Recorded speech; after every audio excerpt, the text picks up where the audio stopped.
I came from a time when gay people were considered immoral, illegal, unemployable, invisible. In my hometown, there were no gay people in 1969 in Philadelphia. So I went to New York to find my people. I knew, like thousands before me, that I needed to be in a big city because it's the only place I could live an out, open life. What I think is important is to educate the youth.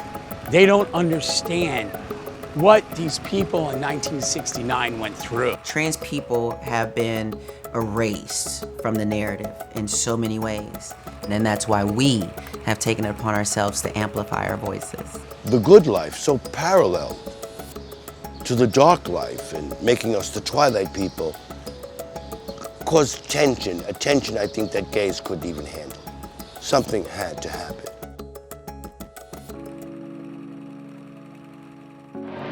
They are attracted mostly to the anonymity that a big city gives them. New York, Chicago, Los Angeles, San Francisco. The permissiveness and the variety of the city draw them. The homosexual, bitterly aware of his rejection, responds by going underground.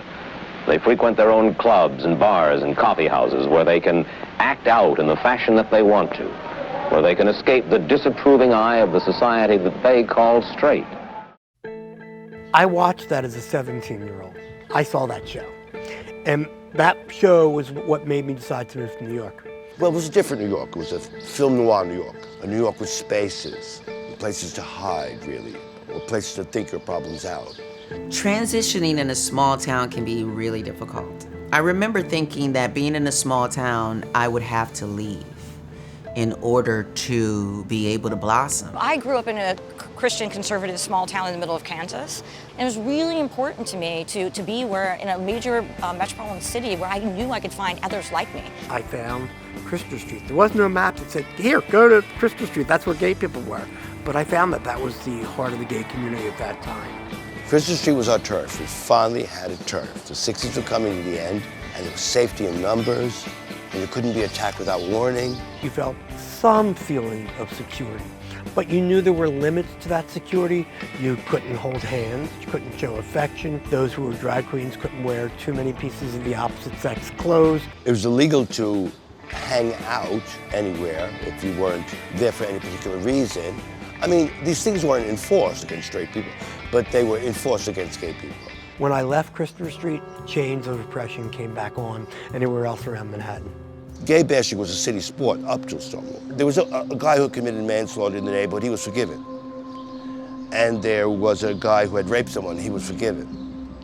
But if you were you're not forgiven. And they didn't let you forget either. I mean, in those days, 50s and 60s, you were considered straight until proven gay. It was horrible.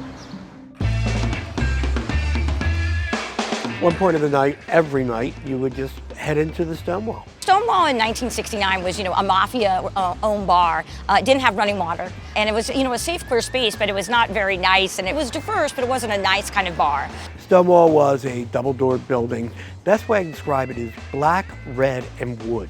I want a jukebox.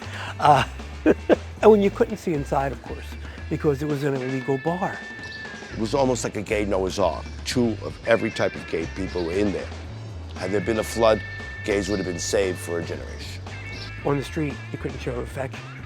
Inside Stonewall, it was our safe place. Our place where we could hold hands, show affection. More importantly, we could dance.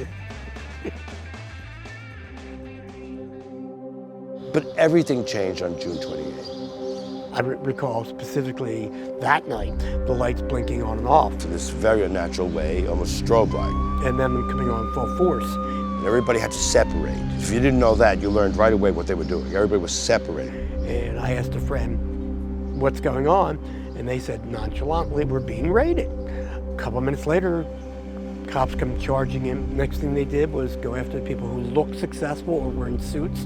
They would ask them to take out their wallets, and they would take money from them and put it in their pocket in front of all of us, stealing. Once they had collected all the money, once they had harassed all the people, it was, what do we do next? And the best thing for them was, okay, we'll clear the bar. And as people started coming out, we formed a semicircle around the door. And it came across a police paddy wagon, and it came to the end of it.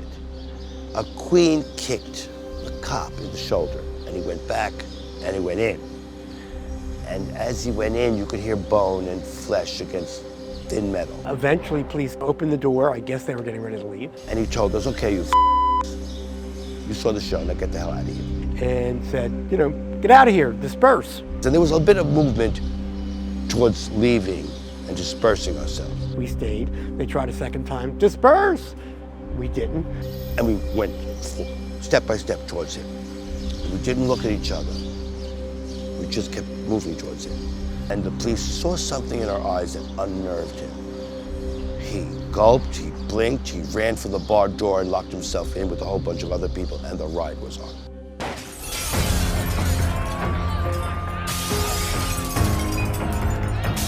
And that's when people started picking up any little thing that was around them, stones, cans, and started throwing it at the door. People started bringing ammunition in the sense of used orange peels from an orange place nearby. We used those as weapons. Anything to throw, and the venting, the anger. And things continued to get thrown at the door. Windows were broken. Smoke, broken glass, smashed windows, debris, awful smells of burning garbage, and some of it not put out yet. No, it was an ugly, ugly street. It was a riot. People started running around. It was feeling almost like a circus. And they could not catch us. The geography was on our side. The locale was on our side. The night was on our side. And the evolution of the 60s was on our side. It was amazing. For us, it was the first time we were fighting back. The first time. So there was a feeling of joy. What the riots did for us back in 1969 for today, I feel opened up the eyes.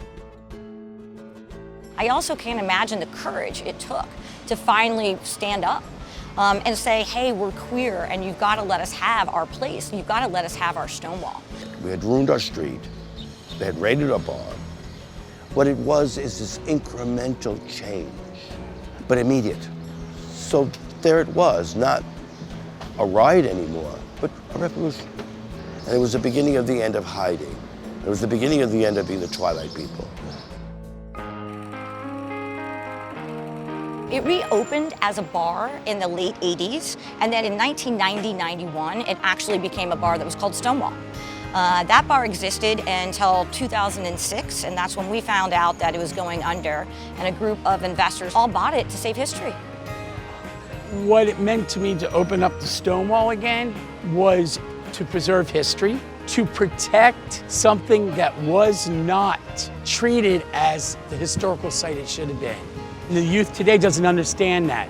They have to know their history. They have to know where they came from. They have to know that pain that person had when he couldn't or she couldn't say, this is the person I love, and put their arm around them. I do remember hearing about Stonewall, but the way it was at least being told was just a very white gay history story, and did not include folks like myself and the folks that I saw around me and that I knew were passing on these stories, because those stories for us were really blueprints for how trans people could actually navigate society and have some sense of a good life.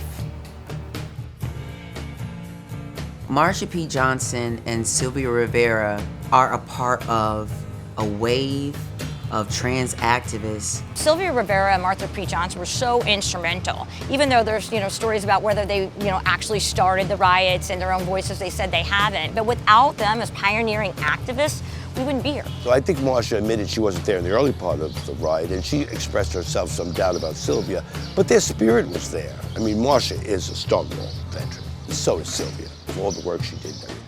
Sylvia Rivera and Marsha P. Johnson basically stood up and created something where there was nothing, where there was no support for trans women. They created the world's first trans organization. They need to have that historical place rather than just being part of a crowd. They were critical to how far we've come and what our community has today, and we wouldn't be here without them. From the ashes of Stonewall came Gay Liberation Front.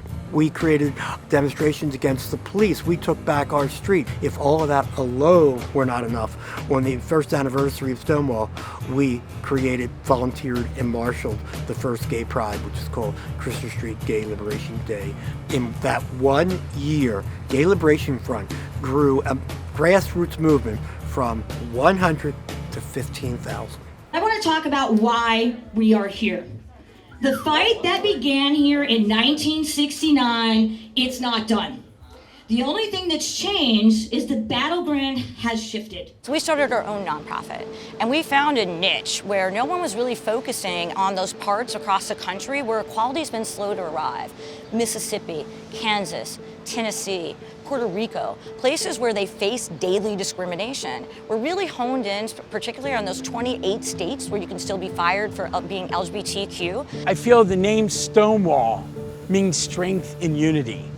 So every time you build a stone wall, you put one boulder on top of another boulder and the wall becomes stronger.